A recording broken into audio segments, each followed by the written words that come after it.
Teknaf, Saint Martin ও outpost Shahpari কর্তৃক সমুদ্র উপকূল হতে কোস্টগার্ডের একক এবং র্যাবের সাথে মোট 12টি যৌথ মাদক বিরোধী অভিযানে মোট 45,50,47,000 টাকা মূল্যের 9,06,400 পিস ইয়াবা ও 60 কেজি 400 গ্রাম গাঁজা জব্দ করা হয়। জব্দকৃত ইয়াবা ও গাঁজার আইনানুগ ব্যবস্থা গ্রহণের জন্য সংশ্লিষ্ট থানায় মামলা ও জিডি করা হয় এবং আলামত হিসেবে 980 পিস ইয়াবা ও 175 গ্রাম গাঁজা থানায় জমা দেওয়া হয়।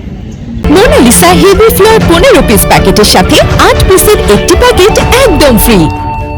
পরবর্তীতে চিফ জুডিশিয়াল ম্যাজিস্ট্রেট কক্সবাজার স্মারক নং 436/25 তারিখ 30 এপ্রিল 2025 মোতাবেক বিসিজি স্টেশন টেকনাফে রক্ষিত 9,05,490 পিস ইয়াবা ও 60 কেজি 225 গ্রাম গাঁজা ধ্বংসের নির্দেশনা প্রদান করা হয়। প্রাপ্ত নির্দেশনা মোতাবেক আজ 16 মে 2025 তারিখ সকাল 10 ঘটিকায় বিসিজি স্টেশন টেকনাফে সিনিয়র জুডিশিয়াল ম্যাজিস্ট্রেট আদালত কক্সবাজার 1 শ্রীজ্ঞান তঞ্জঙ্গা ও সিনিয়র জুডিশিয়াল ম্যাজিস্ট্রেট আদালত কক্সবাজার 5 ইনচার্জ মাল